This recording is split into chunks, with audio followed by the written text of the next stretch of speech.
Well, hi, everybody.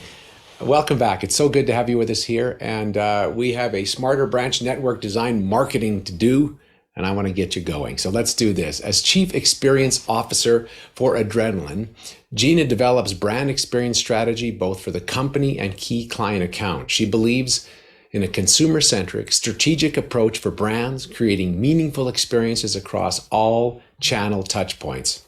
An artist's heart with a strategist. Wow, Gina, how am I going to get that one? Strategist soul. Gina's vision integrates innovative ways of solving long standing challenges.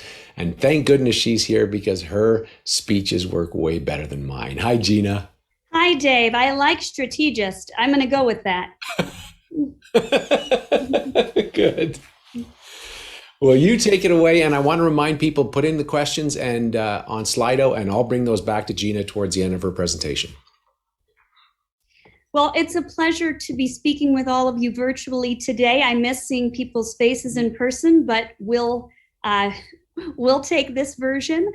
I'm going to talk about growing your influence, specifically your brand influence, through smarter branch design and the network branching and marketing. So I focus primarily in the US. I have been helping credit unions here in the US for about 20 years. And we have realized, as we just opened an office in Toronto last year during COVID, not the best time to open an office, but we learned that credit unions in Canada actually can benefit from the same help credit unions in the US can. And there's a few differences. There's about 6,000 some odd credit unions in the US. That's about 14 times more than we've got in Canada. But the interesting thing about Canada, you have the highest per capita membership in the world, which you know, but that's incredible that 1 in 3 working adults is a member of a credit union. That's fantastic. And the banking consolidation that's happened in Canada paves the way for credit unions truly. 89% the 5 big banks have, where in the US, only 35% is the share that they have. There are still a lot of other community banks that credit unions are competing with in the US, and that market has all but been extinguished in Canada. So it is amazing the opportunity that you've got there. Now, there's some good and bad. The good is that you have trust.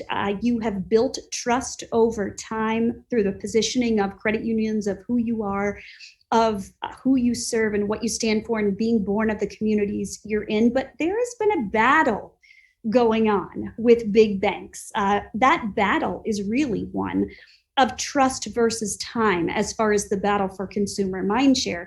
Consumers think that big banks save them time by having ubiquitous branches everywhere, having more sophisticated mobile apps. They spend your asset size on technology in a month, some of them.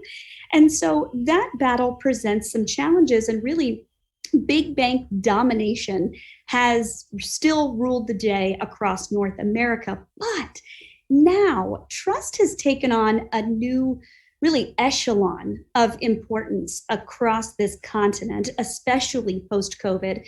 Now more than ever, trust has a currency. Forrester published a paper just a few months ago called The Future of Banking is Built on Trust, where they talk about that very thing. Edelman does a trust barometer now annually, where they actually assign a score to brand trust across brands, across industries in the country. And nearly 9 of 10 consumers consider brand trust a critical criteria for doing business. And finally, Accenture published a paper just before the pandemic that is incredible about trust.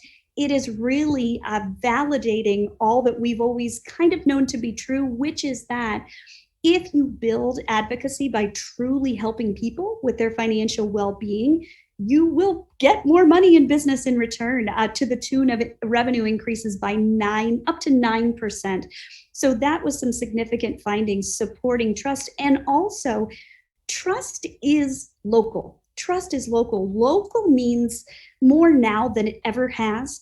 3 of 4 Canadian consumers, according to Cision Newswire, just from a couple of months ago, prioritize supporting local businesses, and 66% actually want to frequent them in person despite the pandemic and all the challenges that come with that. So that's good news for credit unions. And by the way, your positioning is wonderful. Canada's credit unions, the CCUA, the things that I've seen from many of you out there have positioned yourselves beautifully to consumers. So why has growth been stagnant? It's been growing, but not as much as it could be. The NCUA, the National Credit Union Association in the US, did a study they published right before the pandemic, and they found out that a number of things, but that people don't like the word credit, makes them think of bad credit. They don't like the word union, makes them think of labor unions, don't like the word cooperative because they don't associate it with financial stability, and they don't like the term member or membership because it makes them think of a gym membership or something that they can't get out of. So all that said, maybe there are some weird preconceived notions and perceptions that are limiting the growth of you in Canada. So how do you grow? We know that there's even perceptions that you are for underserved or low income. Let's shatter those perceptions and look at some strategies to help you achieve the growth you can and the growth that you deserve. How? Well, you've got a superpower you might not even realize because it is staring you in the face, and it is your locality. It's your locality. And what I mean by that, it is your presence in the communities that you're in. It is your physical branch footprint. It is you being there that is the driver of considerations. And that is what you double down on. Now, despite declining traffic, and it's going to continue to go down as far as transactions, there is a bit of a conundrum in that no one wants to go in a bank branch, but everyone wants to have one nearby. This was an Ernst & Young study from just a couple of months ago. Everyone wants to have one nearby. People have emotional attachments to their money, and the physical branch is the number one reason why they choose to do business with a financial institution. Now, banks used to be about necessity because it was the only option. You wanted cash, deposit, you have to go. That changed over time, that the branch itself or the physical channel, including ATMs, are one of many options. And when ATMs came out, they did say for a while, I think branches would be dead, but they've been saying that for a long time and they haven't died yet. Even in COVID, they haven't died. Really, though, the branch has a new role, and it's one of perception more than anything. It is the main driver of consideration. So how do you leverage locality, build on your brand, and your branches, have them work together in tandem? They are more powerful together, and the synergies of these two things in totality to leverage locality, that is how you can win. And it might be the only way you can win over the big banks that continue to dominate. So how to do that? How to leverage locality? Well, number one, be smarter. Be smarter, and not being flippant, but really be smarter. Use data to inform decisions as much as possible. And we're going to look at some stories of how other credit unions in the US have done that. Credit Union of Texas in the US. If you know anything about Texas, everything's bigger in Texas, they say. And that has very much been the case with the economy of Texas, especially now it is booming. This credit union is 1.7 billion US in assets, 17 branches, and they had established a brand that they liked, that had good equity, that tested well, good reputation in the market. They wanted to amplify that brand with their branches for growth. That was the question. How do we use our branches in our market to grow? Now, there were some challenges, one being that booming market of Texas. Everybody is going there. It is extremely competitive. Community banks, big banks, little banks, and credit unions alike, fintech startups, they are all concentrating in Texas. And then, of course, the high cost of branching. When you make branch decisions, they're big ones, and they're permanent ones, and ones that are quite expensive and require a lot of capital. So those were some of the challenges. Now, there's a trick when it comes to being smarter with data about your branches. And it's really just this, it's balancing ideal experience with maximum efficiency. So how do you go as big as you can and as small as you can at the same time? How do you create an experience that fosters advocacy and growth while people are inside, but projects like a billboard from the outside, but also have the right self-service technology and staff optimization to be a solvent organization? Well, to get a little scientific on you, this is kind of how you've probably heard of the term hub and spoke. And in retail and banking, it's commonly referred to as this, where you have a hub in a market and supporting spokes so that not all branches are created equal, not all are the same size. This is kind of how it works, this chart on the right. It's an S-curve correlating branch share with market share. And in the middle of that S, at the place it changes, is this blue bar, and that's this magical point of what's called critical mass. When you reach critical mass of branch share, your potential to have market share exceed your branch share more than doubles. That critical mass point across North America is about 6% of branch share. 6% of branch share is what you want. So let's say that market has 200 branches in it. Okay, and you're entering a new market.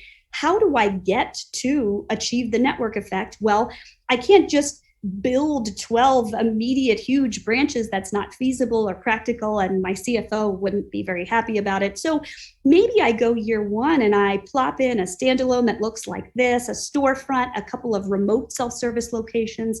Maybe in year two, I open 2 more storefronts, a couple more remotes, and maybe in year 3, I do 1 more standalone, some other spokes, and boom, in 3 years, I've achieved critical mass in an optimized way. This is going to give me the best opportunity for maximizing my perceived presence in the market with minimum spend. Now, how do I determine what goes where? Where do I put the big branch? Where do I put the little branch? Where do I put the medium branch? Well, it's about market opportunity, and you must use data to determine market opportunity. I've mentioned Texas is booming. This is growth and population rates. So population in these different areas, Dallas over 2 million, Houston over 2 million, but growth is even better than that. And what's interesting here, Houston has the biggest population, but Austin is growing the fastest. And you could make arguments why growing faster with a smaller population is actually even more advantageous than having a population twice as large, because when people move into a new area, that is the number one reason they consider switching financial institutions. So when using data like this, well, how do you sort out the data? Data is overwhelming. There is data fatigue happening by customers and businesses alike across industries. Here's the data you actually need. Number one is just market data. Best-in-class demographic sources that tell you everything about who people are, where they live, demographic trends, and even some behavioral trends. The problem with this data, it's largely based on census tracking and economic sources, and so it's not live, it's sort of static. That's where mobility data comes in. Mobility data is not to be scared of. It is anonymized, aggregated mobile data based on people's mobile devices, just figuring out who they are and where they're going so you can serve them better. That's letting you know in real time, where are the people, where are they going, and how can I serve them? That's mobility data. And then competitor data, even those sources certainly of credit unions are not even as much as banks as far as what's reported and the accuracy. Learn where the banks are, learn where your competitors are and where the market share is and who has what percentage of market share.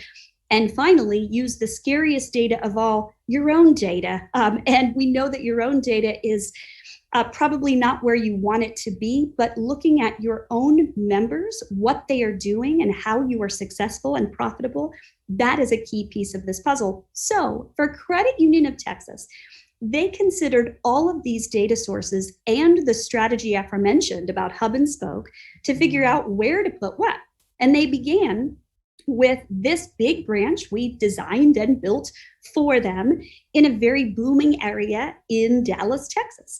And this branch, what you'll see here is just a delightful display of the brand. The brand is amplified. It is like a glowing, multi-dimensional 3D billboard.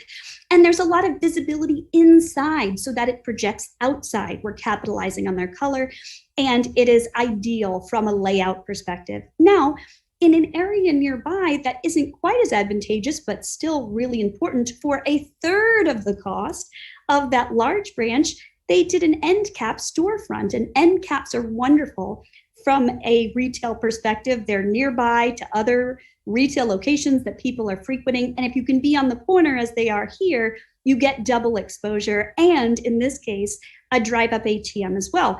This is a similar experience. The inside looks just as lovely as the standalone branch, but the format's a little bit smaller for a third of the cost, where there's probably a third of the opportunity in the market. So this is exactly what they need in this area of the market. And then they're supporting spokes. These are remote self-service locations that have advanced ATMs and or video tellers. These are really, really popular right now in the US. They're happening everywhere, either in proximity to a local branch, meaning they detach the drive-through and it's elsewhere on the site, or miles and miles away from any actual full-service branch location.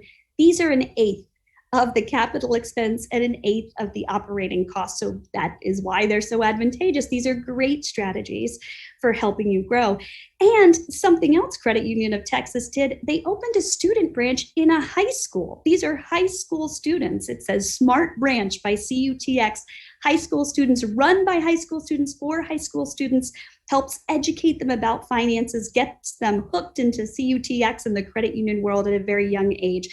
And so Credit Union of Texas in total was able to use data to inform a smart branching strategy of optimally designed and implemented hubs and spokes for growth. So thing number 2 in leveraging locality, this one's maybe not a huge surprise, be bigger. Be bigger, create perceived scale. So we talked about this idea of the network effect and how branch share is correlated to market share. This is even bigger than that. How can your brand and your marketing and your branches all work together to create an even bigger halo effect to attract the people you want? We're going to talk about a credit union that used to be known by the name of Western Federal Credit Union. They're based in LA, California, 3.6 billion US in assets, 45 branches. And they had an interesting notion. They wanted to expand across the country. And you wouldn't believe the amount of market research it took to convince that board that Western is not a good name if you're expanding to the eastern side of the US. So that was the challenge. Their name was entirely geographically limiting. That was challenge number 1. Number 2, they had performed numerous acquisitions, literally over a dozen. They were very siloed and disparate internally and externally, a lot of chaos. And there were widespread perceptions from consumers that credit unions aren't big enough. So look at their footprint. They are literally across the US, 14 acquisitions at the time, over 50 branches. They've contracted those some, but they are just across the country. And so the solution for Western was creating a new name and a new brand.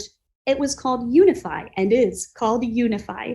The logo itself is an infinity knot. That means it has no beginning, it has no end. And the tagline, "Connect Your Way," means that people can connect with this financial institution their way, 24/7 contact center, branches all over the country, ATMs all over the country.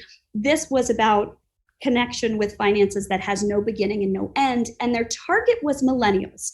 We chose an ownable color gradient here. It's hard to own a single color, so we did a vibrant purple to blue gradient pattern that became their ownable color space. And this brand came to life. It was communicated, Western is now Unify, to customers, to communities, to members, to their board, to their employees, with a position of connecting you coast to coast. Their branches were converted. We help our clients as we're branding them and helping them with a name. We help them rebrand their existing branches. This is tricky because you have to do it really cost effectively, use a lot of color and wallpaper. But at the same time, this is your branch's impact. And something happened that was interesting as all of this went down. The new brand created this beautiful halo effect of awareness, of visibility, of reputation building and equity. And halo effects build brand equity. They build and compound upon themselves. And so it kind of spiraled in motion growth that was phenomenal for them. And that allowed them to open new branches in new markets, markets that had great opportunity. This is right outside of LA, a beautiful new branch. Transparency is one of their values. You can see that here in the branch design, very much designed to look inside out, but also have a lot of levels of customization. And this was supported by spokes that have just as good of an experience, just scaled down in storefront locations, in ATM only locations, and even a mobile branch. We designed a literal branch on wheels. It's basically like a driving billboard that they use for events and social media across the country. And something we did not lose was local relevance. Every single branch location has a local statement of connect your way Lakewood, connect your way Las Vegas, connect your way Santa Ana, and local photography. Their gradient colors are overlaid on that photography, but having local relevance while also achieving nationwide presence was key. And all of that led to something kind of big. They became the first credit union to be the official credit union of a National Football League team in the US. Were pretty crazy about the NFL, and they became the official credit union of the LA Rams. And the year we did this, the LA Rams went to the Super Bowl. I like to credit our branding of Unify. They may have also had a good football team that year, but this was an incredibly big step. And the marketing to support it, the advertising, the branding, we used NFL players in their TV spots.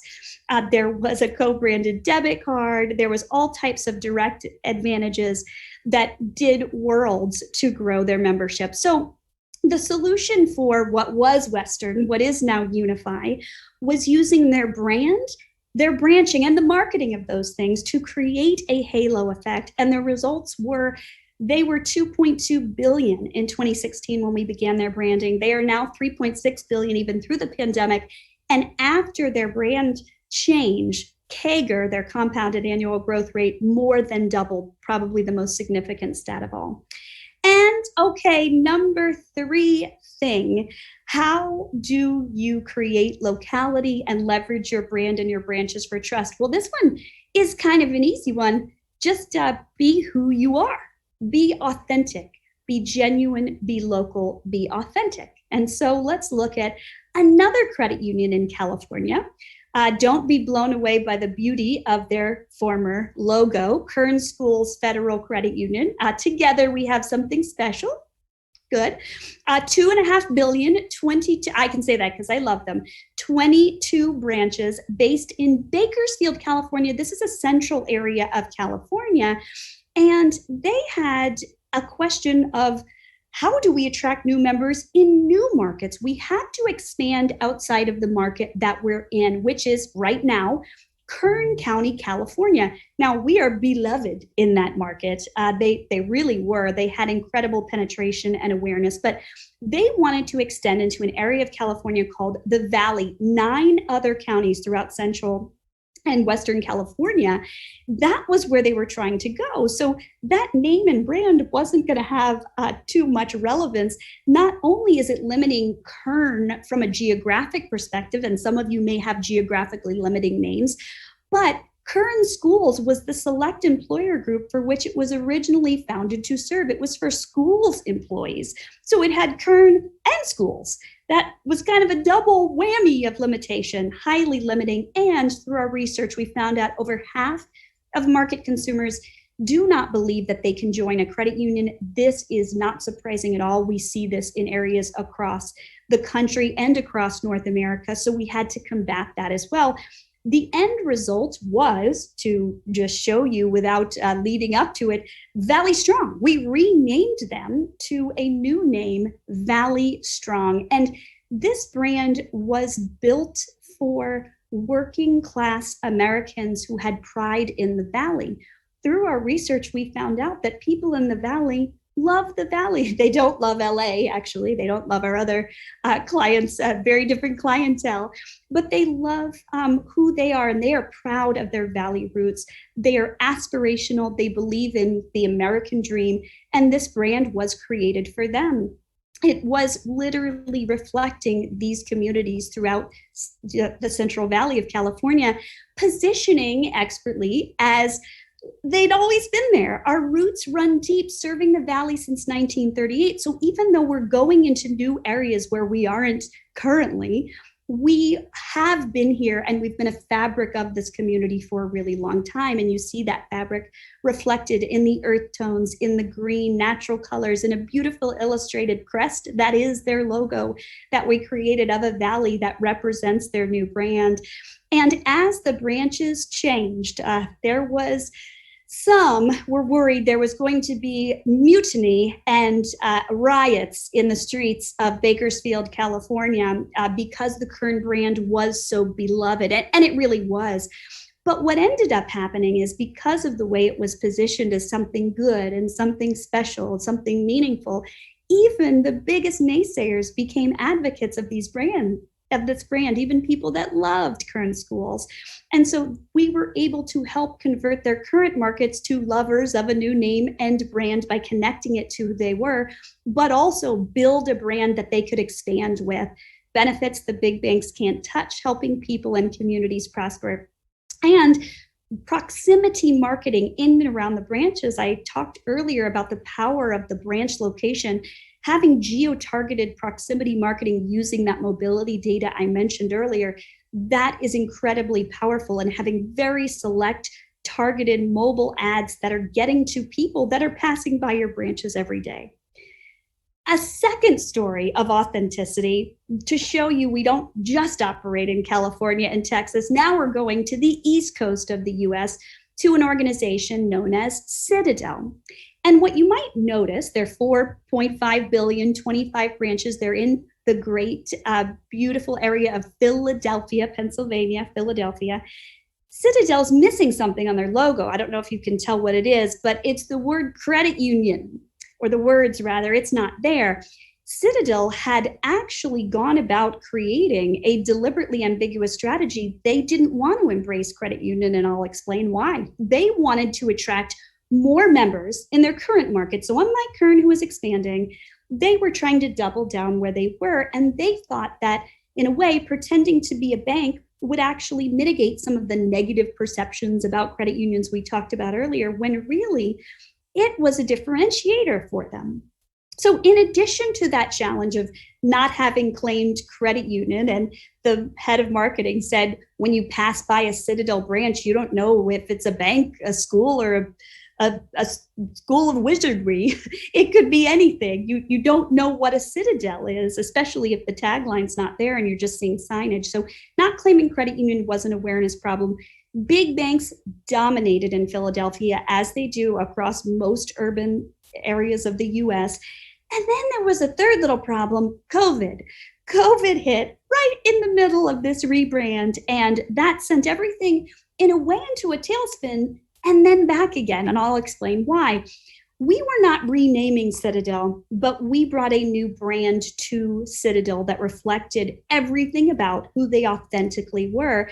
And you'll see there, the big words credit union in bold right below it proudly were a key part of that.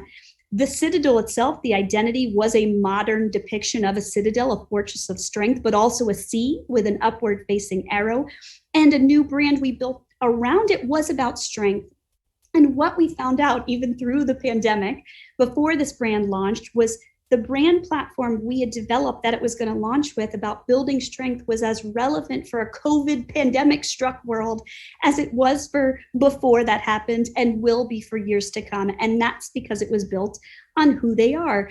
The brand came to life with people-focused photography, real life scenarios, and beautiful, rich color palettes, vibrancy. What you can see here are messages like our members, we are the strength that always moves ahead. It had optimism.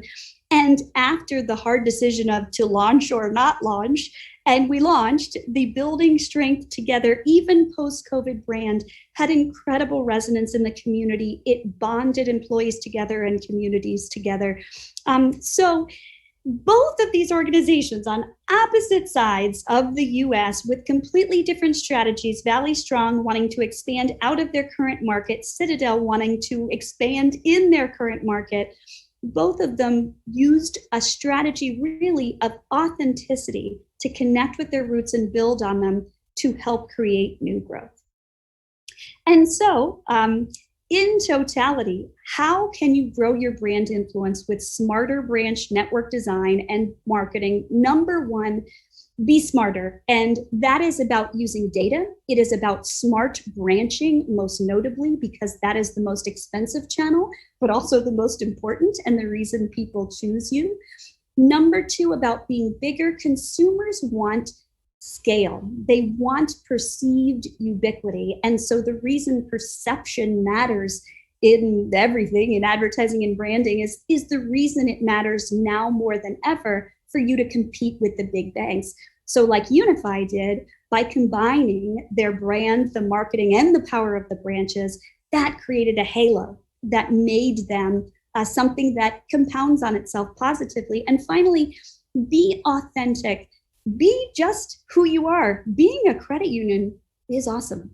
Any credit union that comes to me and tells me they aren't sure how much to leverage credit union, there was a trend 10 years ago or 15 years ago where we actually helped credit unions pre-financial crisis in the US drop credit union and go to financial. We would never advise that today. It is absolutely an honor to be who you are with a not-for-profit model, with truly being for people, not for profit. That is the authenticity of credit unions. And so if you can not only leverage that, but leverage the roots of wherever you're from, your DNA, your local communities, your people, your employees, your culture, bring that all out, that truth will be what is most resonant to the market. And that is how you grow your influence. So great. Gina, you've got a lot in that mind of yours. Thank you so much for the presentation.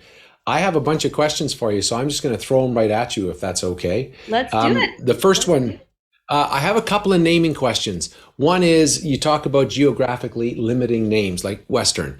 If we're looking at a branch extension, when is the best time to change a name? Before you have to.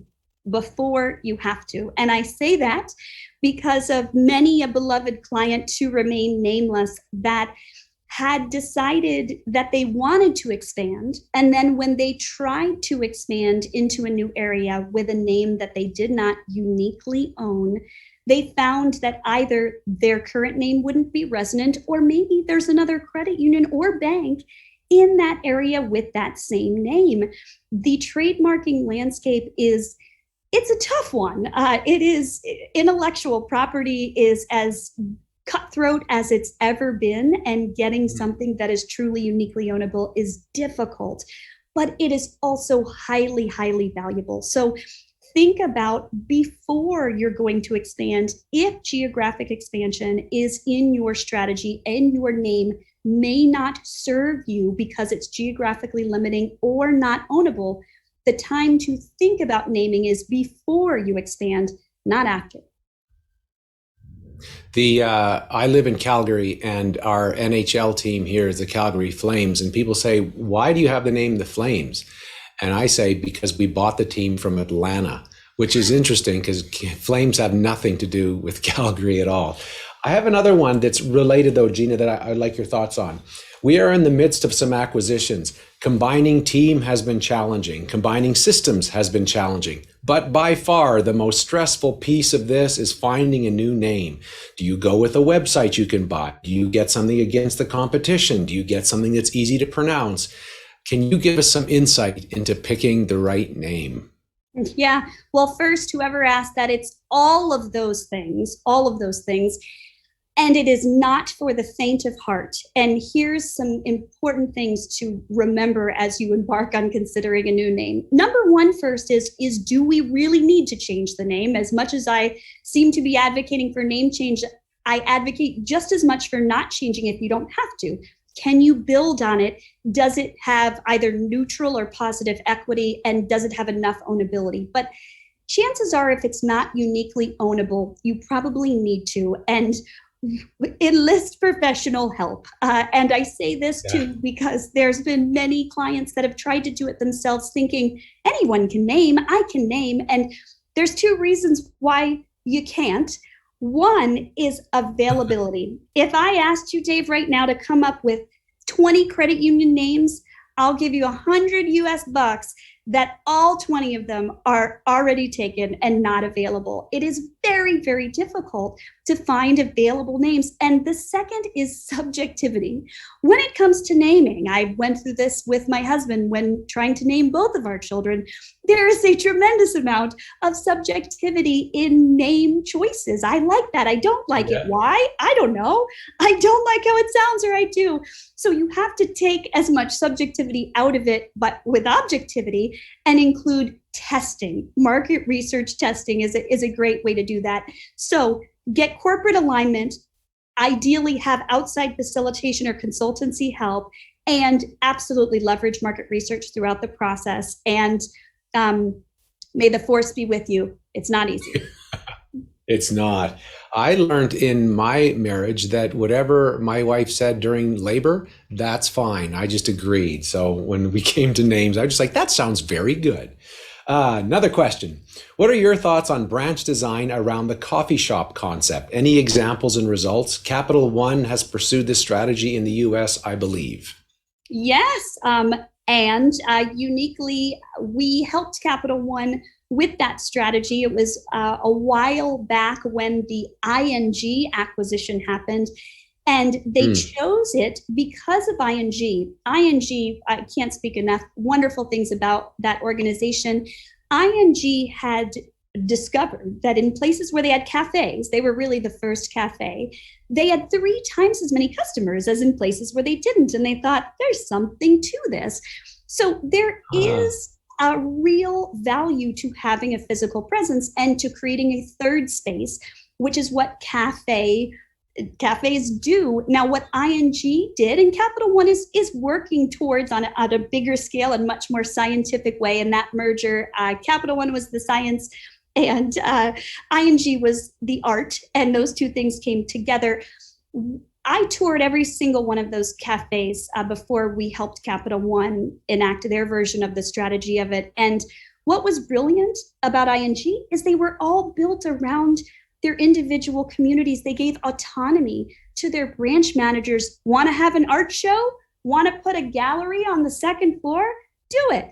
And so that enabled them to be legitimate, authentic, real, all these same kind of things, parts of their communities, and have real community connection instead of forced community connection. I think in any cafe endeavor, remember, it is a branding endeavor. It is not about operational. Obviously, you're not going to recoup your operational deposit costs immediately. But when it comes to making a halo, in some ways, it could be a brilliant strategy. Just make sure you do it authentically and rooted in the community. Gosh, I'm just going to call you. That's what I'm going to do. Talk a little more. Another question came in. Talk a little more about growth in current markets. What kind of strategies and data can help attract new members there? Yeah. So I mentioned this, and I can't say enough about it. Proximity marketing. So the idea that your physical locations are the biggest driver of growth, that is the idea. So double down on marketing in and around them as much as you can. Traditional marketing, digital marketing, mobility data is excellent for this because you can actually track people that come in a radius. It works with geofences. You create a geofence around your branch location and you figure out who is going near it and who is going in it. And that helps you create more targeted, customized, and smarter, back to number one being smarter, strategies for reaching those people and understanding who they are. Proximity marketing is everything, both for current members for advocacy and deepening share of wallet and new ones. Okay, my final question, I'm just going to ask it. So we've just decided, because your presentation, you're the president of everything credit union in Canada. If you could give advice to credit unions and you'd say, look, there's a lot of things you can be thinking about, there's a lot of things you can be worrying about, but from the chair I sit in and the job I do, don't forget blank. What would you say? Who you are. It was mentioned throughout this presentation who you are as not only as credit unions, but the individual pieces and parts that make up your organization. Find out what's different and special and leverage the crap out of it. That promise that credit unions already have is perfect. You need to double down on who you already are. Wow, that is excellent. Gina, if people want to follow you, learn more about the work you do, where can they find you? Adrenalineagency.com. So nice of you to be here. Very insightful and super helpful. And next time I'm naming a kid, I'm going to call you and help you and have you do it for me. How about that? By the way, Dave, I'm based in Atlanta, and I'm sorry to all of Calgary on behalf of Atlanta because of the flame name. Well, and it's weird because it's 40 years now, so nobody realizes why. They just think, well, that's our team. But it's got nothing to do with Calgary. So we do our best. Yeah. So good to chat. Thank you. We're all doing our best. Thank you, Dave. Thank you so much, Gina. Excellent talk. And there's still more to go. So I just want to give you a bit of housekeeping on your way. It's now time to go to your schedule and select from the next 2 learning labs we have for you. There's one called Protecting Your Members While Simplifying Their Verification Experience with Tech Jutsu. And the second one is Fraud and Forgery in the Canadian Mortgage Industry and How to Reduce Your Risk with Chicago Title Insurance Company Canada. Those are your 2 choices. Time to close this window, and then we're going to be back at 15. We'll talk soon.